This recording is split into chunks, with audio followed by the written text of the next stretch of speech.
자, 문제는 이제 보유세인데 네. 보유세는 재산세하고 종부세가 있어요. 자, 일단 보유세 내가 집을 갖고 있으면은 네. 일단 취득세는 내셨겠죠. 그렇겠죠. 취득세는 1주택이니까 그냥 1에서 3%예요. 네. 그래서 6억 이하면 1%, 9억 넘으면 3%, 네. 그리고 6억에서 9억이면은 희한한 계산식이 나오거든요. 네. 근데 우리는 그거 외울 필요 없고 6억에서 9억 중간 가격인 이 7억 5천이죠. 네. 7억 5천이 넘으면 예전보다 취득세 좀 더 많이 내고요. 7억 5천보다 낮으면은 예전보다 세금을 좀 덜 내요. 네. 그냥 7억 5천만 외우자. 자, 문제는 이제 보유세인데 네. 보유세는 재산세하고 종부세가 있어요. 그렇죠. 자, 일단 재산세는 모두 다 내는 거예요.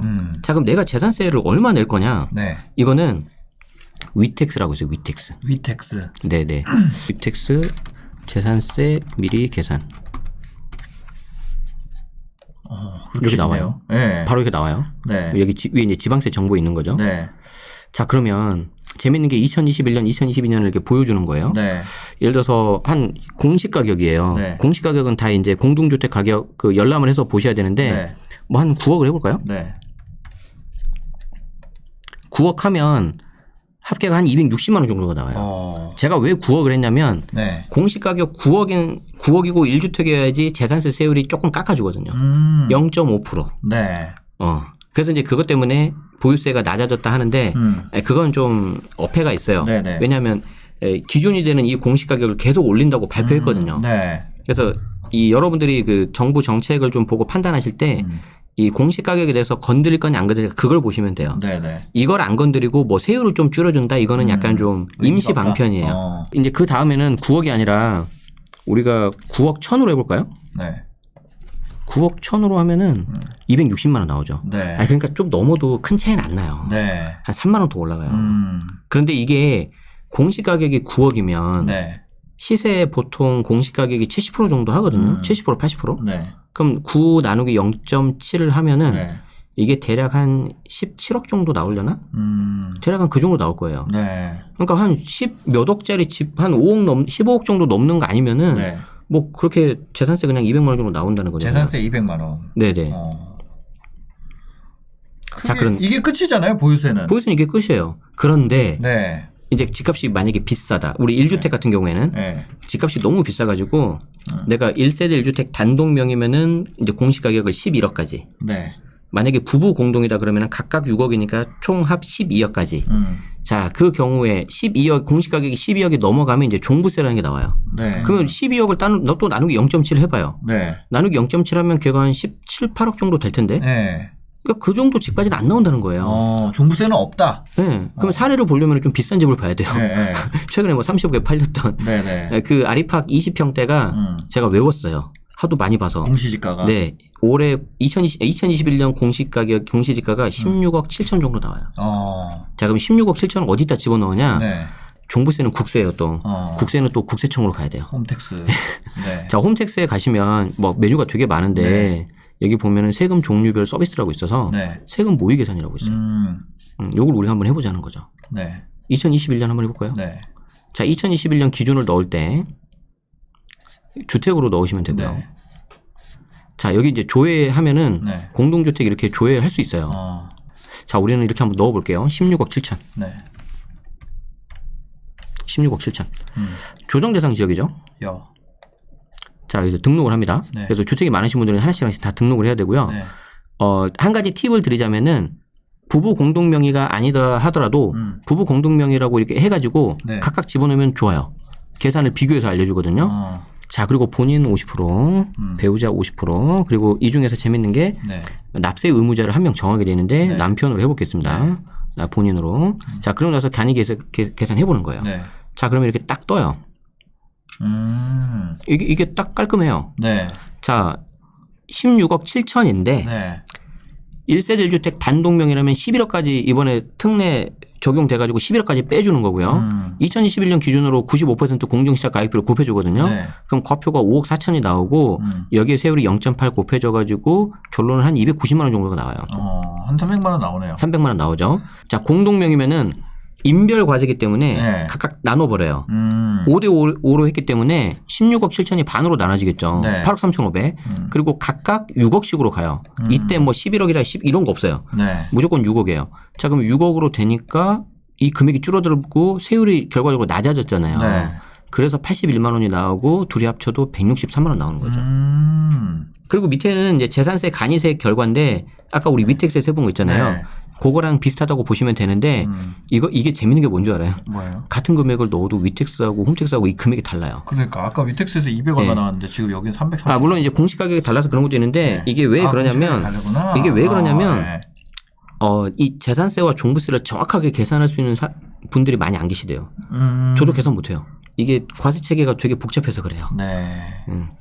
그 하여튼 이게 보면은 지금 재산세가 337만 원. 네. 요게 160 얼마. 그러니까 한 500만 원 돈 되네요, 진짜로. 그렇죠. 한 500만 원 나올 거예요. 연에 500만 원 정도 나온다. 보유세는. 네네. 우리나라 1등 아파트 가지고 있을 때 20평대. 네. 그죠?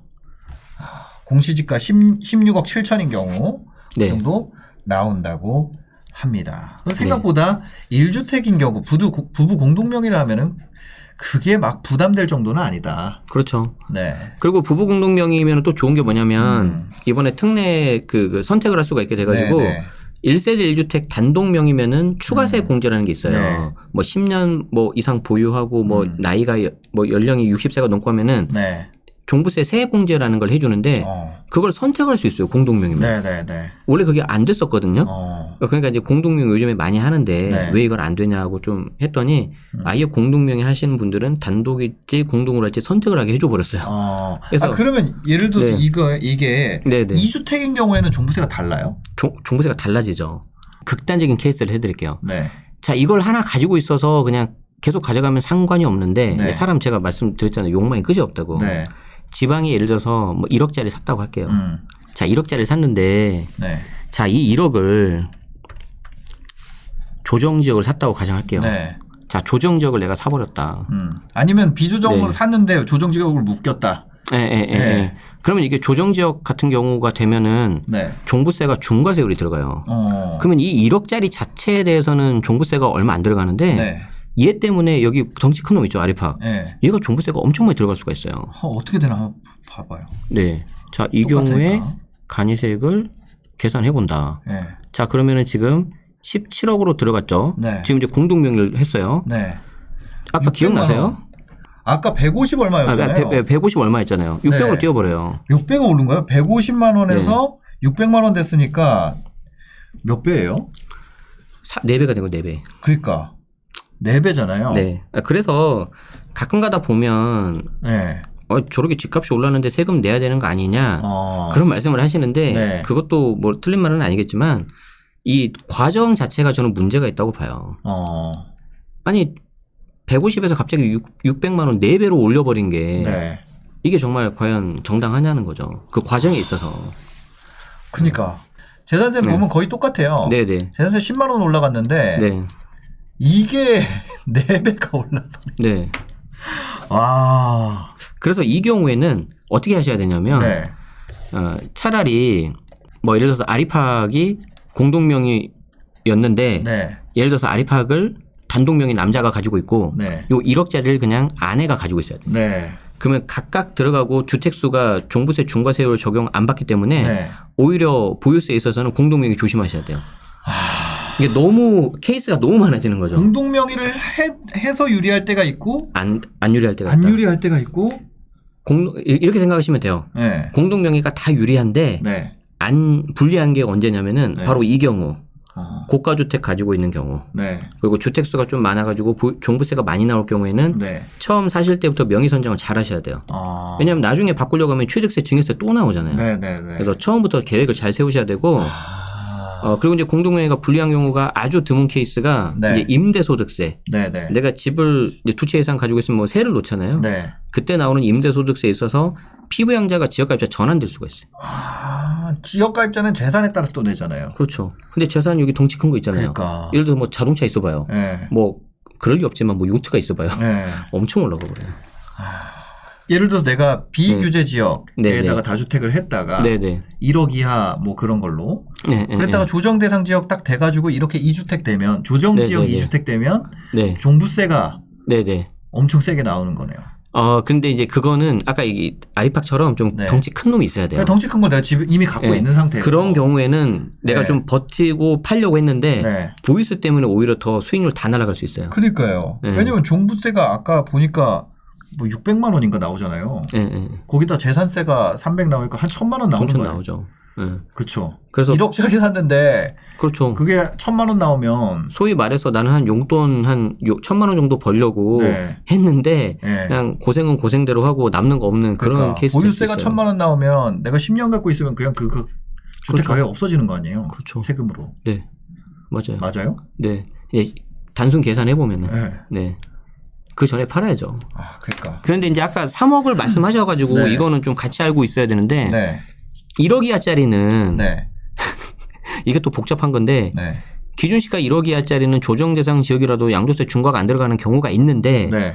이제 그때는 또 조심해야 되는 게 뭐냐면 주택수가 2개일 때만 또 돼요.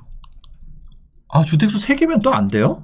주택수가 3개가 되려면 아까 말씀드린 것처럼 지역 요건, 가액 요건 다 갖춰야 돼요. 아. 그러니까 1억 이하짜리가 살 때 취득세가 안 들어가잖아요. 네.